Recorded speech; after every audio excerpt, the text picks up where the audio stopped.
antara para ulama. Kita selama ini karena mazhab Syafi'i ansih, jadi kaget saja. Loh, ini kan tanggal 11, 12, puasa tidak boleh, haram. Nah, karena kita kadung biasa mazhab.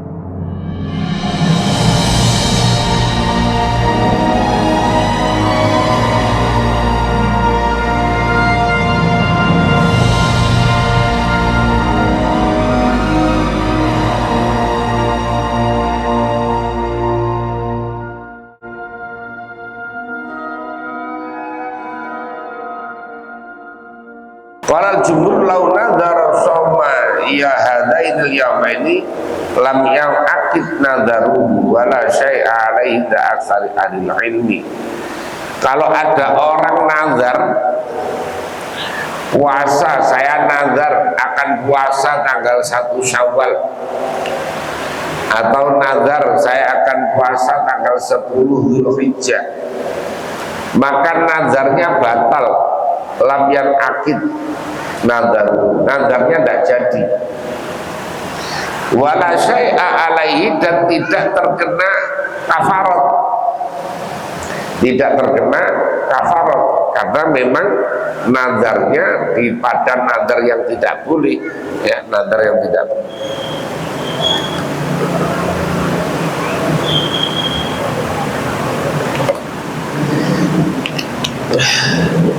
Maka tidak kena sanksi, karena dawuhnya Nabi, la nadhara fi maksiatin wa kafaratu kafaratu yamin. Jadi tidak ada nazar dalam kemaksiatan. Orang kok nazar untuk kemaksiatan nggak berlaku. Umpamanya kalau apa namanya, anak saya umpamanya diterima jadi tentara, saya akan tiap malam mendatangi klub malam, maka tidak berlaku, nazarnya tidak berlaku. Beda kalau nazar-nazar yang boleh, kalau dilanggar maka harus kafaratnya itu kafaratul yamin, kafarat sumpah. Ini kalau menurut jumhurul ulama. Wa qala Abu Hanifah yan'aqidu nadharuhu wa yaqdihi fi yaumin akhar li annahu nadhara shauman masyru'an wa nahyu li ghairihi. Kalau menurut Imam Abu Hanifah, ada orang nazar puasa tanggal 1 Syawal, maka nazarnya itu jadi, tapi dia wajib puasanya itu nanti pada hari yang lain, ya, pada hari yang lain. Karena apa? Nazar puasa itu alasannya adalah sauman masyru'an. Jadi nazar puasa itu nazar yang disyariatkan. Tetapi wanahyu li ghairi, sedangkan sisi lain dilarang puasa pada tanggal 1 Syawal. Makanya ya dia tetap puasa, tapi puasanya pada hari yang lain. Jadi itu. Ini kalau versinya Imam Abu Hanifah. Bahwa tarkul jabati da'watillahi ta'ala fayasikhu nadharu walakin yuftiru ikhtirazan anil maksiyah sumayang di isqatan min wajib.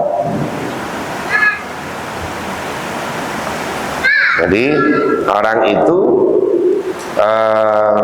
nazarnya sah kalau menurut Imam Abu Hanifah, tapi dia harus qadha puasanya pada hari yang lain.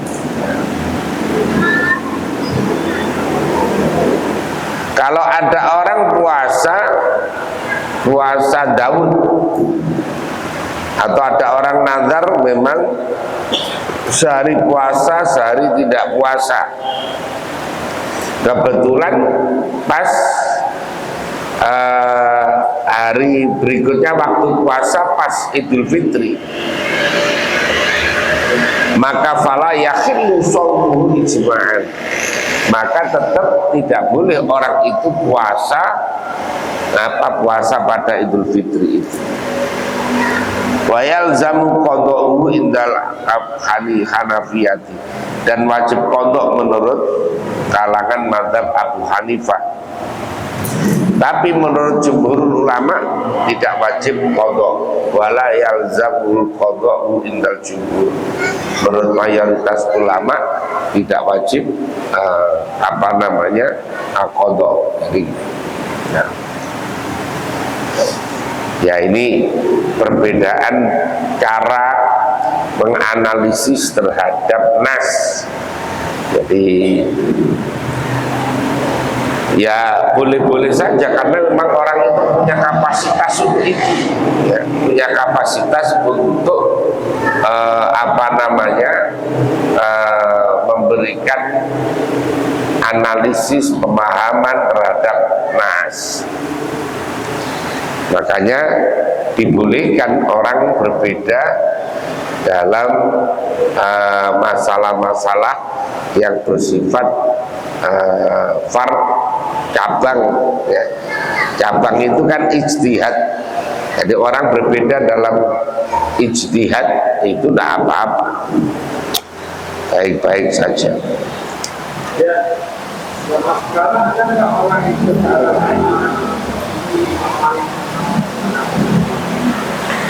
kalau zaman sekarang kayaknya sih belum ada. Makanya menurut para ulama bahwa pintu ijtihad itu ditutup. Padahal bukan ditutup, tidak ada yang bisa masuk, gitu aja sebetulnya. Jadi pintunya ijtihad itu katanya ditutup, padahal sebenarnya nggak ditutup. Hanya yang masuk itu tidak memenuhi persyaratan semuanya. Umpamanya, contohnya ijtihad itu kayak orang untuk nyalon jadi wali kota, umpamanya syaratnya harus ada ijazahnya, harus ada surat kelakuan baiknya, harus ada keterangan medisnya, harus ada surat tidak punya utang, harus ada surat macam-macam. Nah, itu sebetulnya dibuka untuk umum, tapi tidak ada yang bisa memenuhi. Nah, sama dengan itu, sama dengan ijtihad itu syaratnya banyak, sehingga tidak, menurut para ulama dianggap pintu ijtihad itu sudah tertutup. Karena apa? Ya karena tidak ada yang masuk tadi itu, ya, karena tidak ada yang masuk. Makanya kemudian sekarang yang dimunculkan adalah ijtihad jama'i.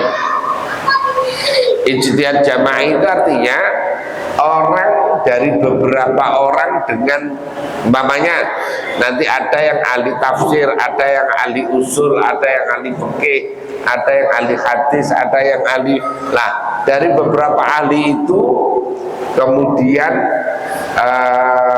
menganalisis dalam satu dalil, kemudian menyimpulkan. Nah, itu namanya ijtihad jama'i, ya, ijtihad bareng-bareng. Bahkan ada yang tidak berani kata ijtihad, istilahnya adalah istinbat jama'i. Jadi kalau ijtihad itu terlalu tinggi, ya, terlalu tinggi bahasanya kalau untuk orang sekarang kok ijtihad. Maka istilahnya adalah istinbat jama'i, penyimpulan hukum secara jama'i.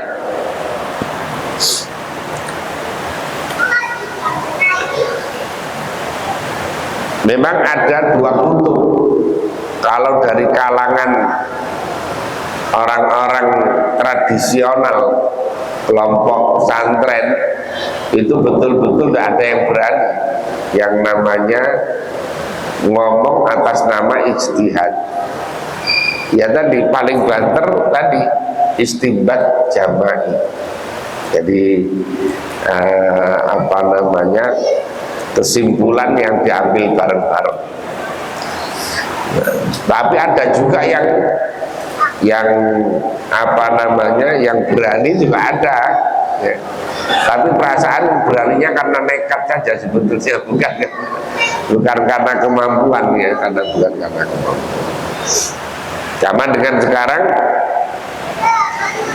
orang yang bilang nggak usah madhaban, madhab itu ngapain kok pakai madhab ya. Kan nggak ada perintah supaya orang itu bermadhab. Memang secara tekstual tidak ada orang itu perintah untuk bermadhab, tetapi bahwa orang itu kalau tidak mampu hendaklah bertanya. Was'alu ahlan dzikri in kuntum la ta'lamun. Bertanyalah kamu bila kamu tidak mengetahui, pada ahli ilmu. Ahli dzikri itu ahli ilmi. Termasuk itu ihdinas siratal mustaqim, tunjukkanlah kami ke jalan lurus. Jalan lurusnya apa?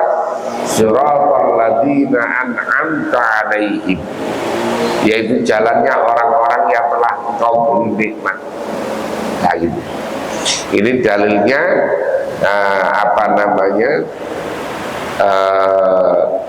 bermadhab. Nah, kalau dilogikakan adalah sama dengan ya kita ini kalau benahi nyervis mobil itu kan kadang-kadang hanya masalah sepele kita tidak tahu ya, masalah sepele kita tidak tahu. Nah, kita ini bukan ahlinya lah kok kemudian ada mobil kemudian kita nyervis, ya bisa gak karu-karuan jadinya. Nah, sama dengan Al-Quran, memahami teks Al-Quran itu dibutuhkan perangkat keilmuan yang banyak ya, karena Al-Quran itu bahasa Arab yang dengan keindahan bahasa yang luar biasa. Orang harus punya kemampuan untuk bagaimana memahami ya.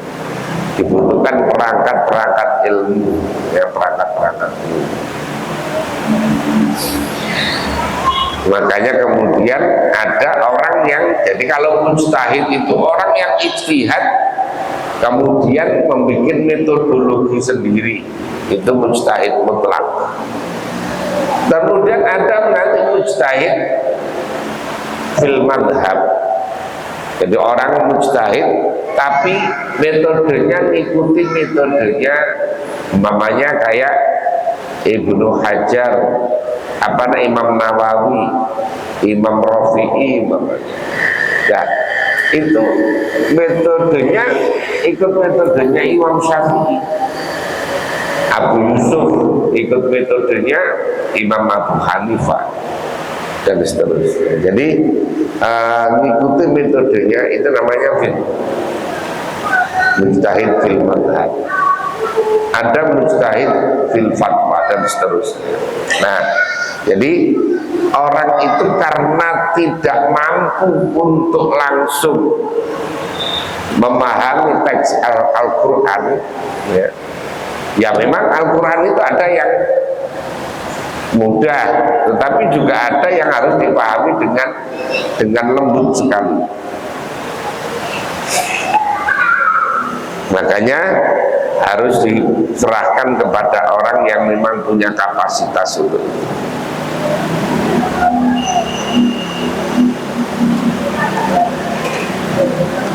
An-Nubaisyata Al-Hadli radhiyallahu anhu qala, wala dawu siapa Rasulullah sallallahu alaihi wasallam, ayyamut tasyriki, adapun hari-hari tasyrik, yaitu hari-hari menjemur daging. Hari tasyrik itu hari menjemur daging. Jadi saking kurban, orang saking banyaknya kemudian dikeringkan, dijadikan dendeng, itu tasrik. Ini kalau di Arab sana karena memang ya banyak sekali. Kalau di kita kan ada yang kebagian, ada yang tidak. Boro-boro mau dijemur, ya.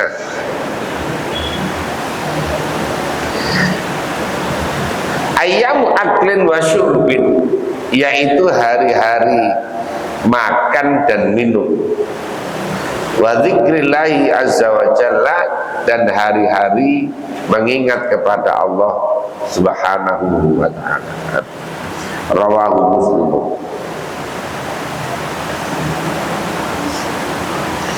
An Aisyata wa Ibnu Umar radhiyallahu anhuma qala, berkata siapa Aisyah dan Ibnu Umar, lam yurakhas, tidak dimudahkan, tidak diberi dispensasi fi ayyami tasyriki, pada hari-hari tasyrik.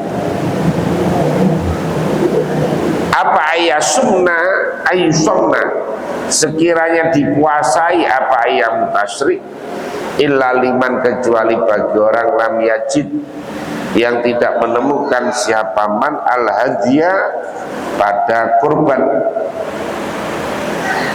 Rawahu al Bukhari.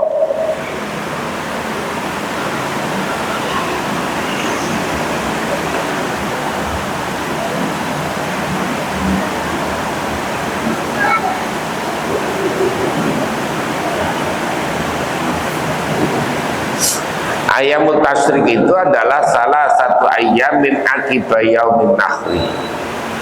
Jadi 3 hari setelah hari nahar. Hari nahar itu berarti hari menyembelih kurban, tanggal 10, yaitu berarti tanggal 11, 12, 13. Bahwa al yaumul hadi asyara min syahril bil hijjah wa thaniya asyara liman ta'ajjala wa thalitha asyara liman ta'akhkhara. Artinya bahwa kalau yang 12 itu biasanya dipakai untuk nafar awal. Orang kalau haji itu setelah wukuf di Arafah, Musdalifah, kemudian ke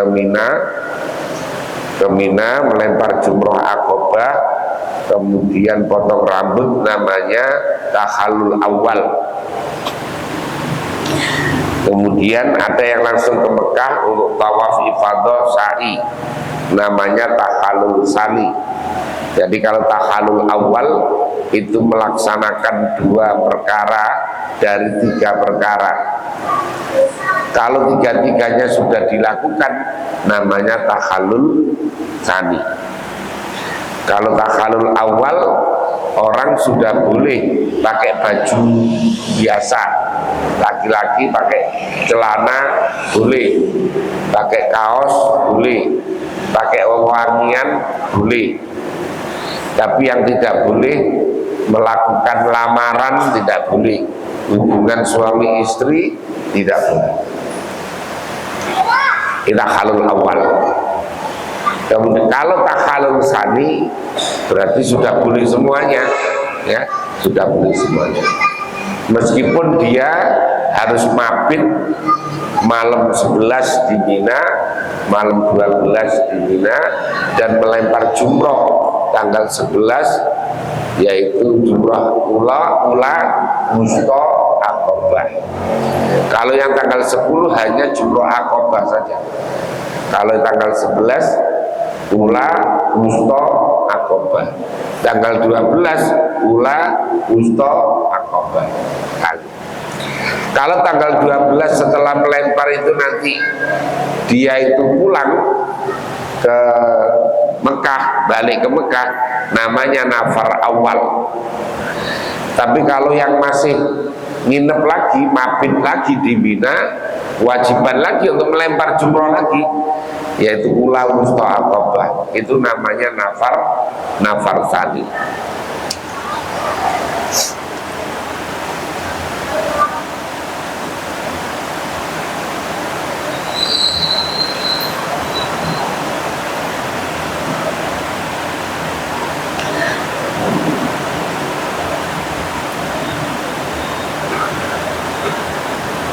Wasumiyat ayyamut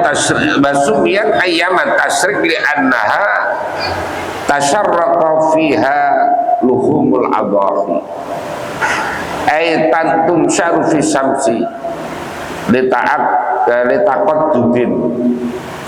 Jadi dinamakan ayyamut tasyrik itu adalah karena hari-hari daging itu digelar.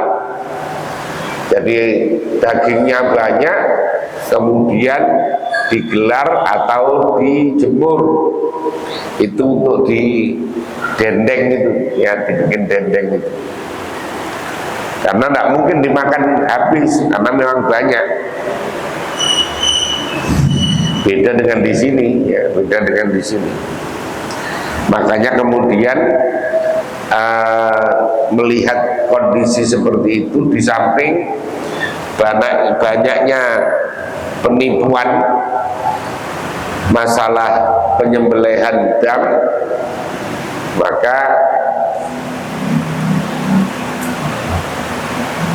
bagian Kementerian Haji membolehkan untuk menyembelih dam di tanah air. Jadi menyembelih dam di tanah air. Kalau mazhab Syafi'i sebenarnya tidak boleh, karena kalau mazhab Syafi'i itu dam itu harus disembelih di tanah haram dan untuk orang-orang fakir tanah haram sana. Nah, kalau menurut Imam Abu Hanifah nyembelihnya harus di tanah haram, tapi baginya boleh. Kayak yang selama ini itu di packing ya, dijadikan kayak kornet itu ya, itu yang dikalengin kemudian dikirim ke negara-negara yang kekurangan. Kalau mazhab Syafi'i tidak boleh, mazhab Syafi'i itu harus dipotong di tanah haram dan dibagikan kepada fuqara'u atau masakinu ahli ahli Makkah. Nah, ada pendapat dari mazhab Maliki yang membolehkan bahwa itu nanti ada di Rahmatul Ummah itu, ya, di Rahmatul Ummah, bahwa boleh nyembelih di mana saja dan dibagikan di mana saja. Nah, makanya kemudian melihat bahwa di Arab itu sudah banyak manipulasi terhadap masalah dam ini, ya. Bisa jadi itu orang satu kloter itu membeli dam ke mukimin itu, ya ada yang benar ada yang enggak. Kalau yang enggak benar mungkin dibelikan hanya berapa gitu ya. Kemudian contoh kalau mau nyembelih silakan, ya, mau nyembelih silakan. Nah, tapi kan ya ada mungkin orang mau nyembelih semuanya, orang satu kloter itu sekitar 400 orang. Paling sembelih 1-2, setelah itu udah pergi. Bisa jadi kan nanti kloter lain juga begitu ditunjukkan. Nah, karena potensi penyimpangan, makanya kemudian ada yang membolehkan dipotong di tanah air ya. Kayak kemarin yang lagi digerebek itu tentang badal haji ya. Badal haji itu dilaksanakan beneran apa enggak kan kita ini enggak tahu ya, karena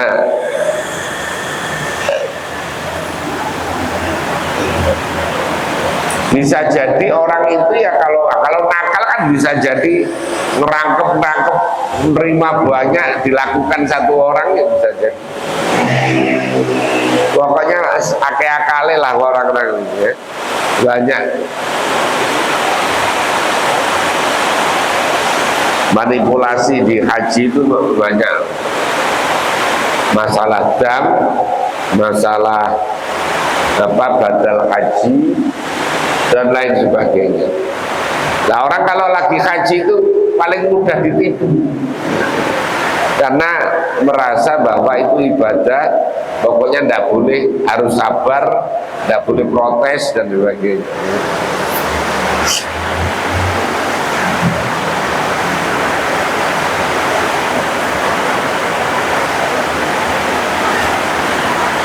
Nah,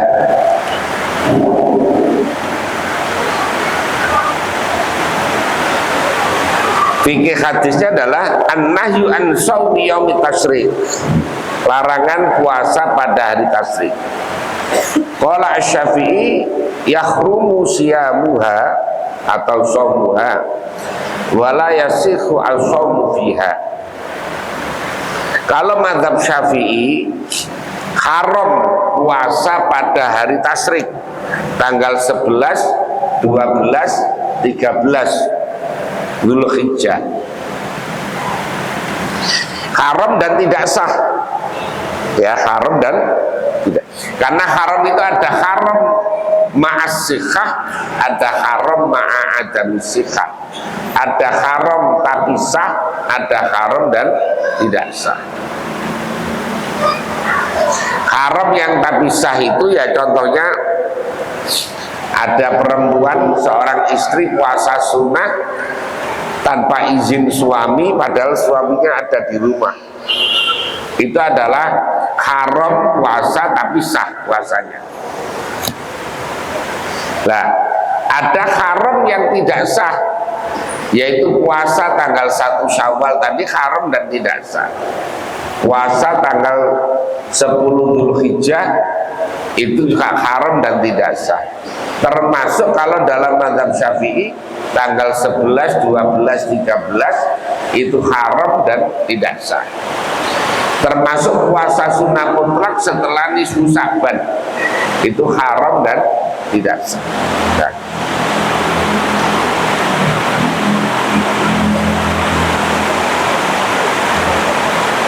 Wa qalat al-Hanabilah yakhrumu shaumuha illa fil haji lil mutamati wal qarin idza lam yajid hadiyan.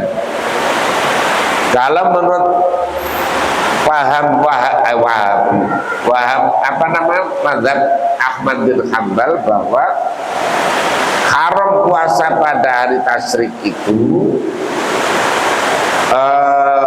bagi orang yang memang sudah menemukan dam untuk haji tamattu maupun qiran. Tapi orang yang umpamanya tidak menemukan dam, tidak bisa melaksanakan puasa 3 hari di sana, 10 hari di tanah air, maka 7 hari di tanah air, maka dia boleh puasa tanggal 11, 12, 13. Ini mazhab Hambali, mazhabnya Hambali, Imam Ahmad bin Hanbal. Jadi orang yang haji tamattu, karena haji tamattu itu kena kewajiban menyembelih dam.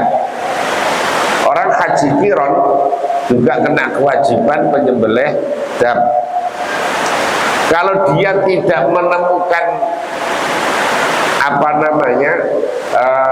hewan untuk disembelih atau tidak ada duitnya, maka dia boleh puasa 3 hari tadi, yaitu tanggal 11, 12, 13. Nanti 7 harinya di tanah air.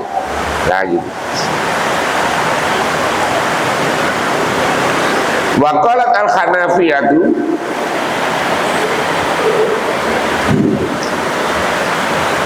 shaumu ayyami tasyriki makruhun tahriman illa fil haji. Jadi puasa hari tasyrik itu tanggal 11, 12, 13 itu hanya makruh saja. Makruh tahrim bagi orang yang tidak haji, ya, yang tidak haji. Kalau bagi orang yang haji dan tadi yang tidak menemukan dam tadi, maka tidak makruh, berarti boleh.